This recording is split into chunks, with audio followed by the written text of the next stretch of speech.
Good. Okay. Yav pamahit, ayuki. Nanathoiti Susan Gehr, Karuk ni chupiti, atitu unutma, ni adam si priti. I said, hello, I'm Karuk, I'm speaking Karuk, Susan Gehr, and my family's from Happy Camp. Atitu Fulma is the village that is where Happy Camp is now. And I thought today that I would tell a little bit about myself and how I even came to know language and how I got to know this story. So I'm going to show you a few slides that have to do with that. So I'm going to turn on the screen sharing. And let's see here. Okay. See if that works. Okay, so you are seeing my PowerPoint pictures? Okay. And so this is my family. This is from right to left. That's my dad, Robert Smith, my grandma, Gladys Temple, and we're from the Ince family up in Happy Camp. And next to her is my uncle Eldon Andrews, and then his wife Aletha Shoemaker, who was Hoopa, and her daughter Verdina Parker now is one of the fluent speakers of Hoopa and is working a lot with folks who are learning Hoopa and teaching it, and so she became a pretty important part of the Hoopa language getting revitalized. My grandma, I don't know if she knew Karuk. I do know that she went to the boarding schools. I know she went to Chemawa and then to one up in Idaho, Lapwai. And it was a school that, well, actually it was a TB sanitarium. They sent sick kids to, Indian kids to, and she was there for a while too. And I don't know if she ever spoke the language, but I was very lucky to get to know Karuk as a young adult. And I'll show you some of my teachers. So these are three of my teachers. From the first one on the left there is Violet Super. And her niece, I got to know and visited Orleans for a long time, and Violet was a fluent speaker of Karuk and was also really generous with, she felt like it was her job to help people learn the language, and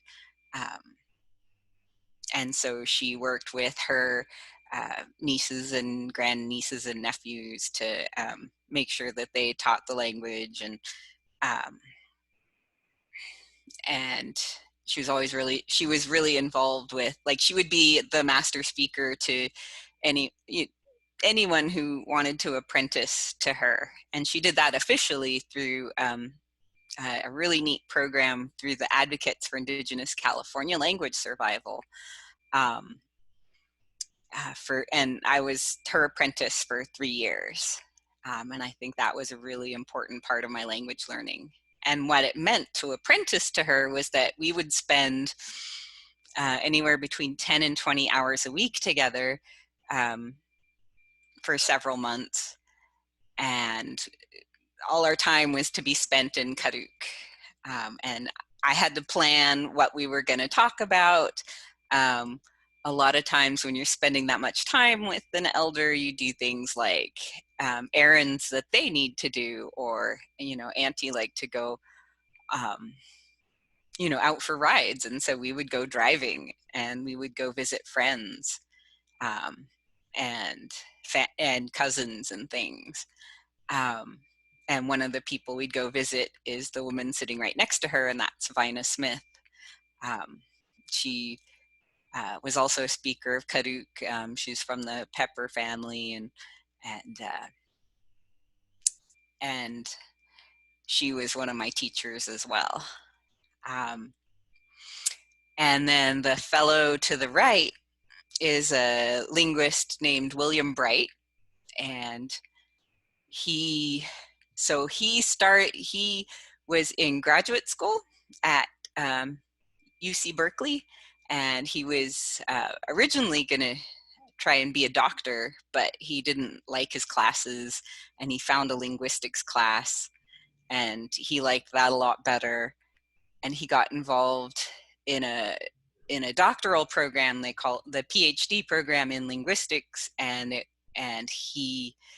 all the people in that program were sent out to different California Indian language communities to document the language, and he came to Karuk, and he started working with speakers mostly in Orleans and Somes Bar. The roads were a lot worse in the 1940s and 50s, and so he didn't make it up to the upriver parts of Karuk territory.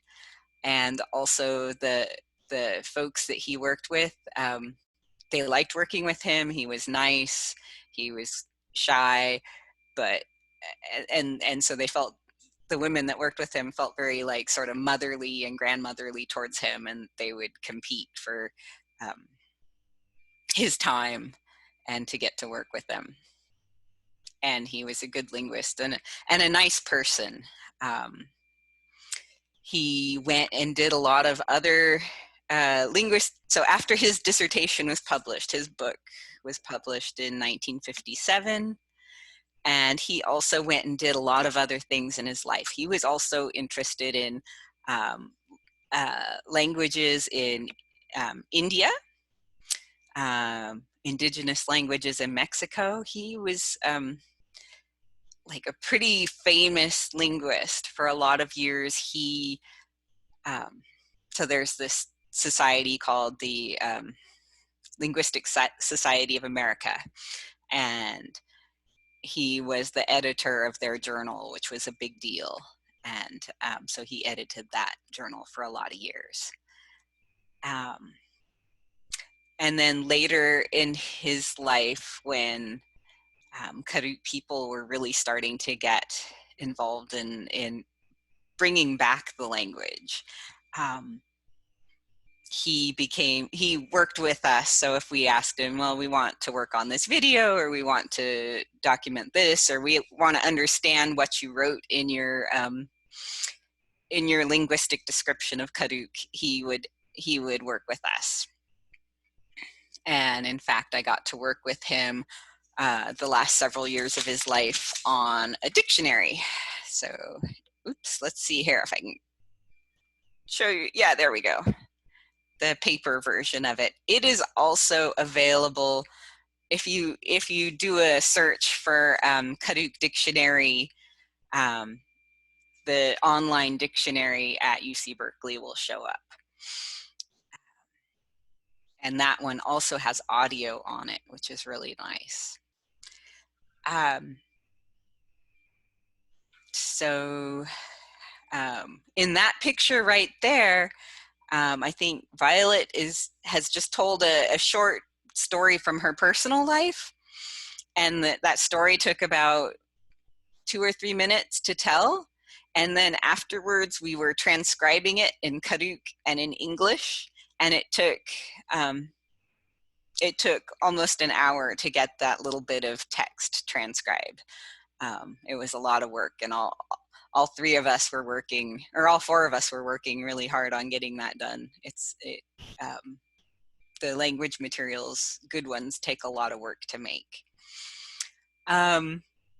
One other, I mentioned that program, ICLES, or Advocates for Indigenous California Language Survival, and they do a program for languages that don't have fluent speakers, or for languages that just have a few fluent speakers, but maybe there's some documentation on the language, like what Bill did in the 50s. They invite California Indians to come to Berkeley and use the archival collections and work with linguists to interpret the materials in them. And that's what's happening in this picture right here. This is part of my team for Karuk, and it's Crystal Richardson and Nancy Steele, and then the linguist there is Lena Mickelson. And we're looking at some of Bill's field notebooks that are housed there at UC Berkeley. And then you come up with some kind of project at the end of the week. You learn how to use the archival materials to make new materials on the language. And this program is attended by California Indians from all over the state. Just looking at that picture, there's people from Wapo, which is like near Sonoma County, Pomo, Chumash, oh gosh, all over. Northern California, Southern California, Central, just everywhere. And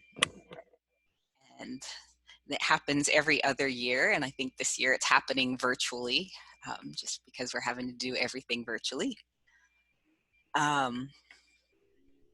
So that's a little bit about how I got to know Karuk. So I participated in their other program, which is called Master Apprentice, and then this one called Breath of Life. As a linguist, because I have a master's degree in linguistics, I got to, I needed to, so Bill's book, his work that he did on Karuk language back in the 50s, he wrote it for other linguists. He didn't write it for, you know, he didn't know back in the 50s that we were going to be using his book to try and bring back our language. And he told me one day, actually told a group of high school students in a class I was teaching, he told us all, you know, if I'd have known that we were going to be using this book today, I would have done a better job. I would have done it differently. And it's like, it's okay. That's how it was. But so it was written for other linguists. And so one of my learning goals was to figure out how to read his book so that a person didn't have to do graduate studies in linguistics in order to know their language. So that was kind of my first goal with linguistics, and that's how I got involved with linguistics. And I think one of my favorite aspects of having gotten that education is learning how to like dictionary making. That's been probably my favorite project of all the linguistic work that I've done. And then also some of the people I've gotten to know, other people from their language communities, linguists who are involved in supporting language revitalization and language health. So I'm always really glad for that.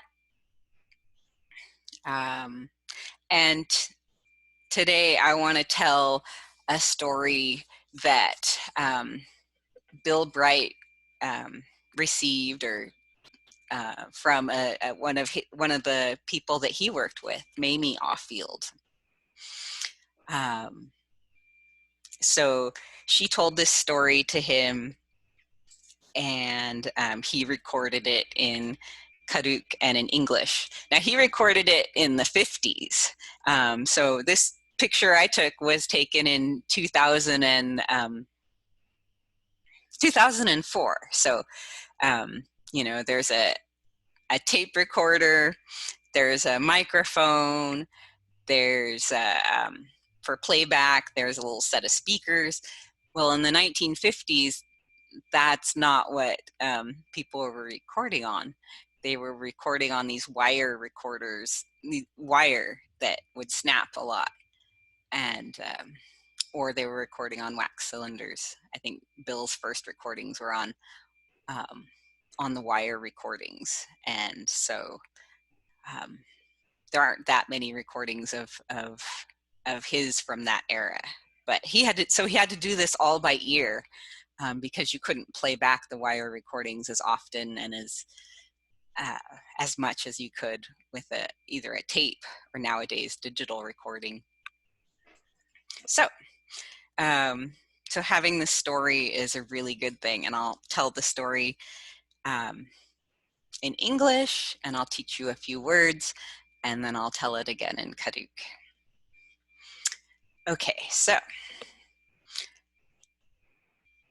a long time ago, all the little wild animals, they said, "Let's store our food together." All the little wild animals said, "Let's store our food together." So they gathered all kinds of food, and they put it all down together. And they said, "Who will take care of it?" And Slug said, "I'll take care of it." So all the little wild animals worked, and they said that they would come back when it was winter time. And there was a lot of food they had gathered. They had gathered it, and then it was winter. But when they came back there, suddenly they heard something. They heard a roaring noise that kind of sounded like "Rawr!"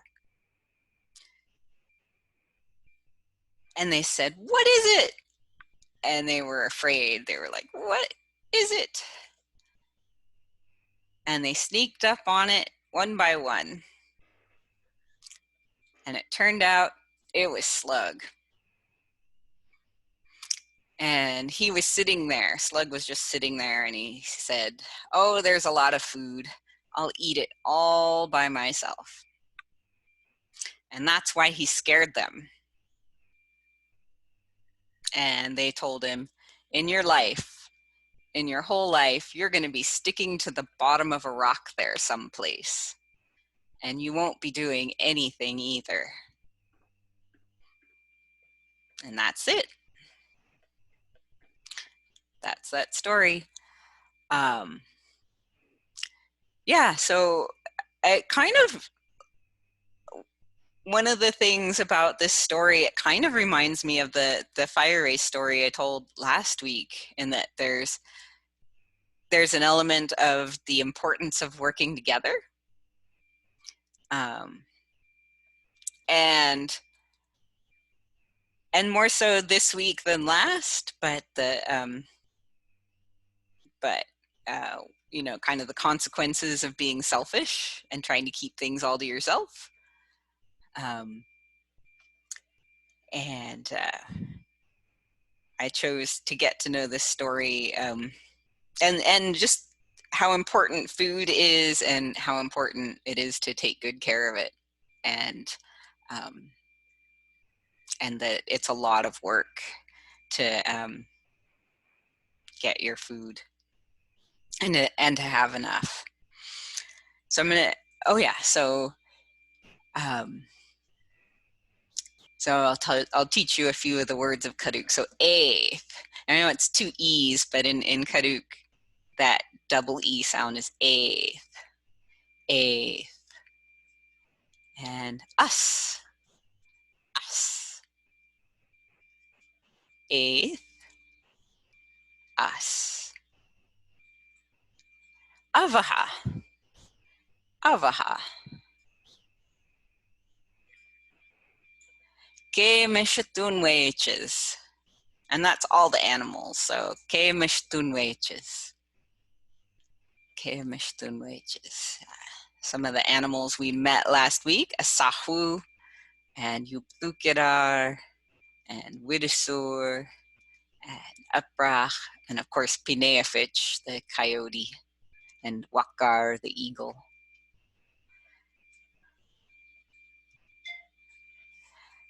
So let me tell the story in Karuk. Let's see here. I'll get out of the screen sharing. Oh no, wait, I'll need the animal pictures. Gowora pakemesh tunweches. Kun beep. Chatik yichach nu ere hitti. Karichas gowora kuma avaha. Oop, come on. Avaha. Avaha. Hoipa avaha. Avaha.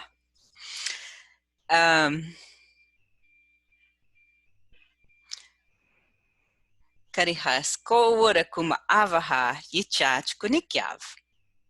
Karihas yichach kun thari shriwa. Karihas kun beep. Akayum pahus ethiheshan.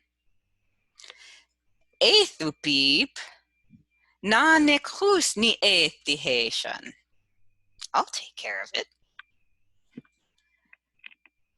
Ta itam gowora pakemesh tunweches. Pakemesh tunweches. Kunikyavi chuna. Yukun wakan kun pavihmesh patupish yavpa. Puyawa wur tatai pa avaha. Tai pa avaha. Takunikyav. Karihas tupish yavpa. Karihas paku kun pavihma achmai wur fatwa kun thittiv. Karihas upib. Rar! Karihas kun iruramwa. Kun iruramwa. Yakun takun ai. Fatkog. Fatkog kun beep pakemesh tunweches. Puyawa ichamahech kuk kun chunwa wutti. Yakun takun ai. Fatkog. Fatkog kun beep pakemesh tunweches. Chavura kun apunma. Hinupa eth. Eth. Hinupa uchoti. Tatai. Kiri pa chechni av. Pa avaha.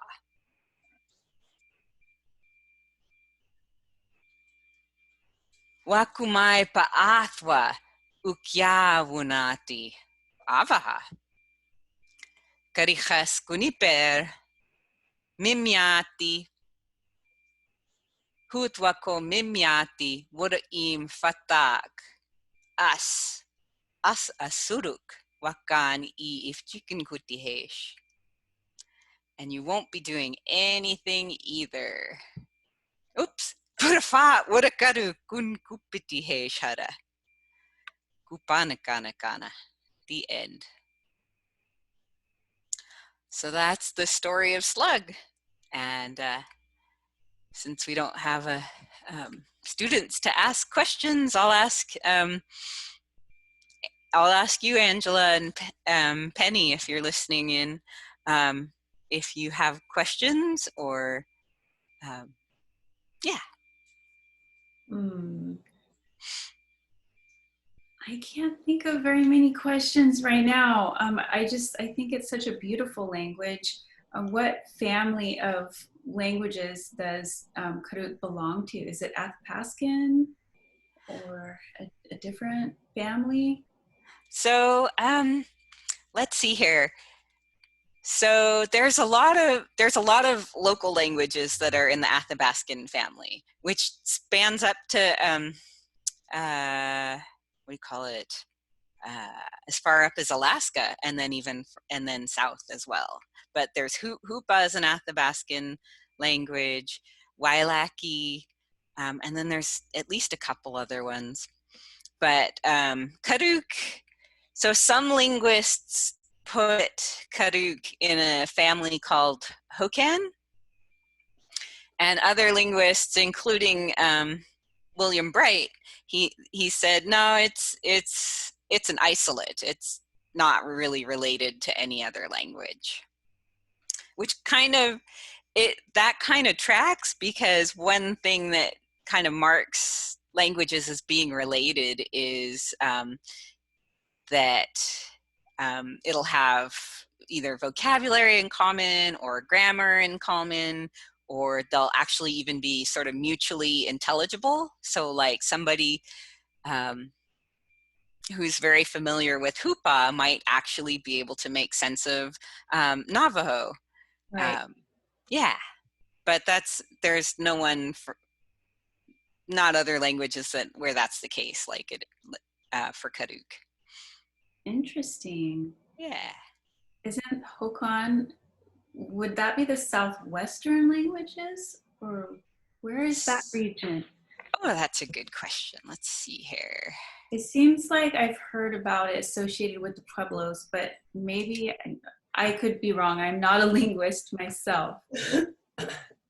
I forget because mostly Hokan, California, Arizona, and Baja. Um, oh, what's one?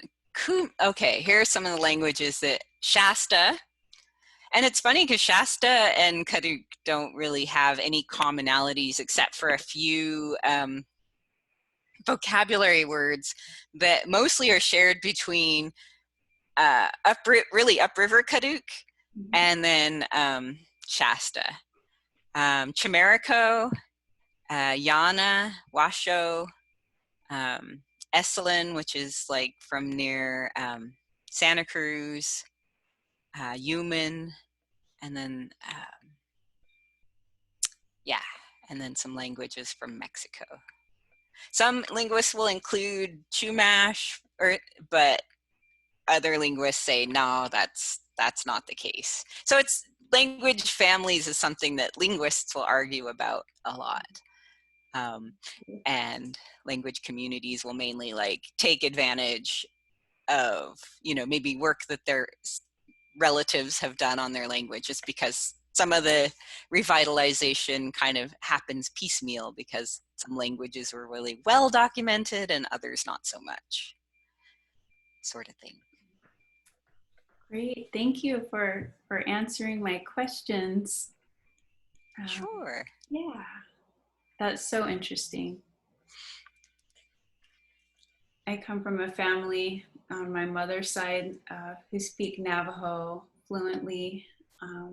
My grandfather was a code talker in World War II, so they knew the language very fluently, but withheld it from the younger generation. So that's unfortunate. You know, they had good intentions when they did it, thinking, you know, would be more successful in life if we spoke English.